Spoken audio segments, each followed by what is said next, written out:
દૂધીનો નાસ્તો એકદમ હેલ્ધી, પૌષ્ટિક, પોષક તત્વથી ભરપૂર, ખાવામાં મજેદાર પિઝા, સેન્ડવિચ, બર્ગરને સાઈડ પર રાખનાર અને નાના બાળકોને ખુશ કરનાર આ નાસ્તો નાના બાળકોની મમ્મી ખાસ જોવે.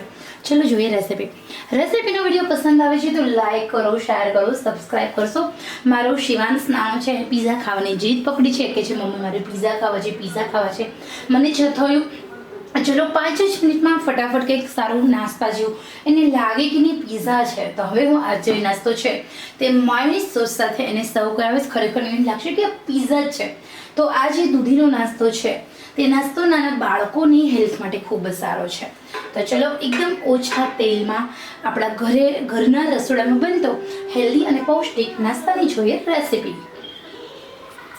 આજે આપણે દૂધીમાંથી એકદમ સરસ મજાનો નાસ્તો બનાવીશું. અહીંયા મેં દૂધીને પહેલાંથી સમારી લીધી છે. દૂધીને ચાખવાની, એ પછી દૂધીને સારી રીતે સાફ કરવાની અને એ પછી જ આપણે દૂધીને સમારીશું.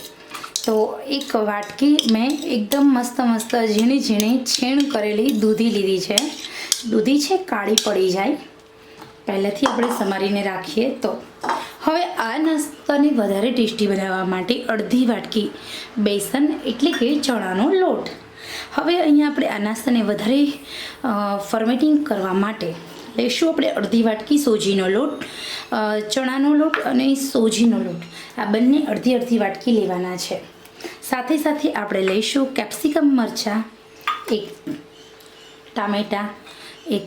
ખરેખર તમે હું જે રીતે આ નાસ્તો બનાવું છું જો એ જ રીતે તમે તમારા ઘરે પણ બનાવશો તો બાળકો તો પ્રેમથી ખાશે, હોંશે ખાશે. બીજું આ નાસ્તો સ્વાદિષ્ટ છે, પૌષ્ટિક છે, ટેસ્ટી છે, હેલ્ધી છે અને ખાવામાં મજા આવે એવો છે. તો હવે અહીંયા આપણે આ નાસ્તાના હજી એક વસ્તુ એડ કરીશું, એ છે ઓનિયન. તો ખરેખર આ દરેક વસ્તુ એડ કરવી જરૂરી છે, તેનાથી એનો ટેસ્ટ અને લુક ખૂબ સારો આવે છે. અહીંયા મેં ઓનિયન પણ એડ કરી દીધી છે.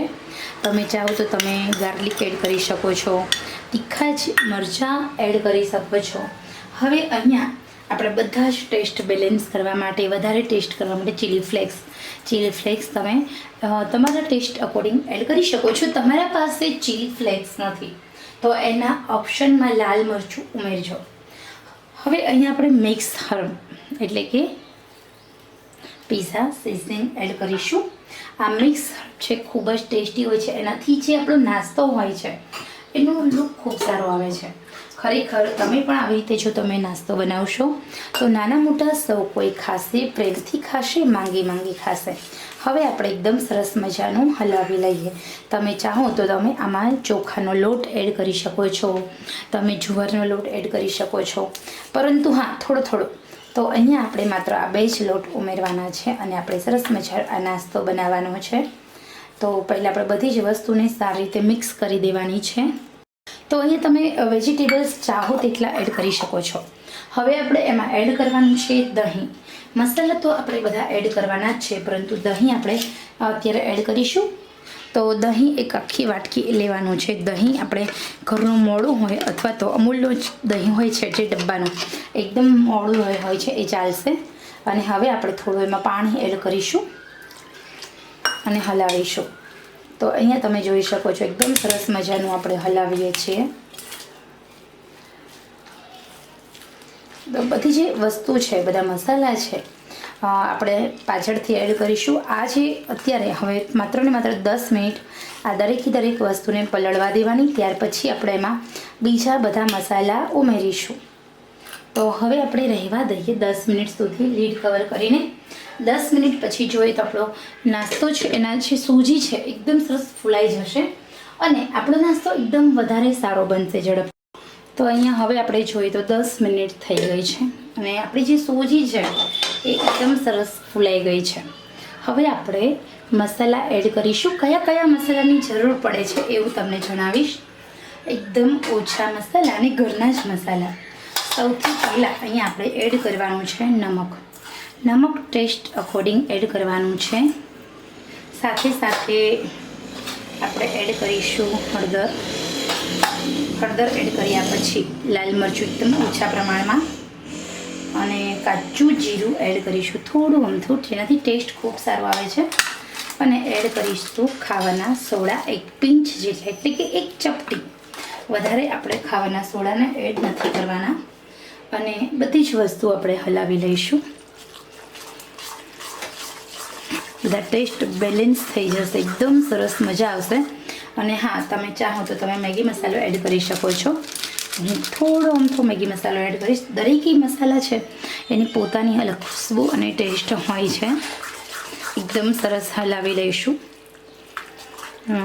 1 વાટકી દહીં, 1 વાટકી પાણી, અને હવે આપણે બીજી અડધી વાટકી, એટલે કે 1.5 વાટકી આપણે પાણી જોઈ છે.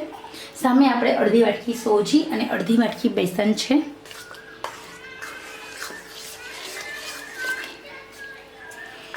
તો અહીં એકદમ સરસ મજાનું ઘટ આપણો નાસ્તાનું મિશ્રણ એકદમ રેડી છે. આજે દૂધીનો નાસ્તો તમે એકવાર બનાવશો પછી તમે વારંવાર બનાવશો, કારણ કે આ નાસ્તાની ટેસ્ટ જ એટલો સરસ છે.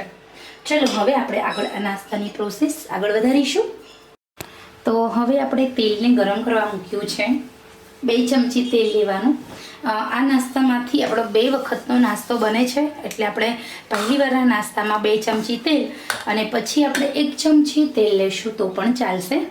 અહીંયા આપણે તેલને પ્રોપર ગરમ થવા દેવાનું છે. તેલ ગરમ થાય એ પછી જ આપણે આ નાસ્તો બનાવીશું. તો આની અંદર જે દૂધી છે, બધા વેજીટેબલ્સ છે, સાથે સાથે બેસન છે, સોજી છે, અને ઓછા તેલમાં આખા ઘર માટે તમે નાસ્તો બનાવી શકો છો. તો આવી રીતે જો તમે દૂધી નાના બાળકોને ખવડાવશો તો તમારા બાળકો પ્રેમથી ખાશે, હોંશે હોંશે ખાશે. બિકોઝ કે નાના બાળકોને ખરેખર આવા ચટપટા નાસ્તાની ખૂબ મજા આવતી હોય છે. તો પિઝા બર્ગરને પણ ભૂલી જશે એવો આ નાસ્તો આપણો બનીને રેડી થઈ જાય છે. ઓલરેડી આપણું તેલ ગરમ થઈ ચૂક્યું છે. વાતોમાં મને ખ્યાલ જ નથી રહ્યો. તેલની અંદર આપણે રાઈ એડ કરીશું, જીરું એડ કરીશું. રાઈ અને જીરું બંને સંતળાઈ જાય, એકદમ એનો તડતડ બંધ થઈ જાય એટલે આપણે તૈયાર કરેલું જે બેટર છે એને આપણે એડ કરીશું અંદર. તો આ જે નાસ્તો છે તમે જોઈ શકો છો, એમાંથી હું વધારે નહીં 3 ચમચા એડ કરું છું અને આપણે ફેલાવી દઈએ.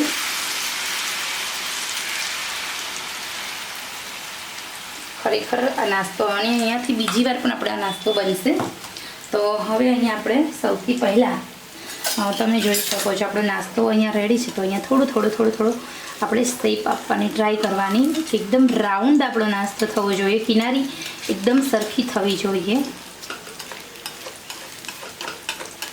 અને હવે આપણે એકદમ મીડિયમ આંચે આ નાસ્તાને ચડવા દેવાનો છે. તો એના માટે આપણે લીડ કવર કરીશું અને 4 મિનિટ સુધી મીડિયમ આંચે ચડવા દઈએ.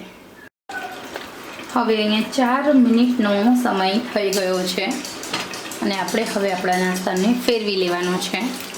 તો અહીંયા એકદમ સરસ મજાનો આપણો નાસ્તો ચડી ગયો છે. તો આપણે ફેરવી લઈશું.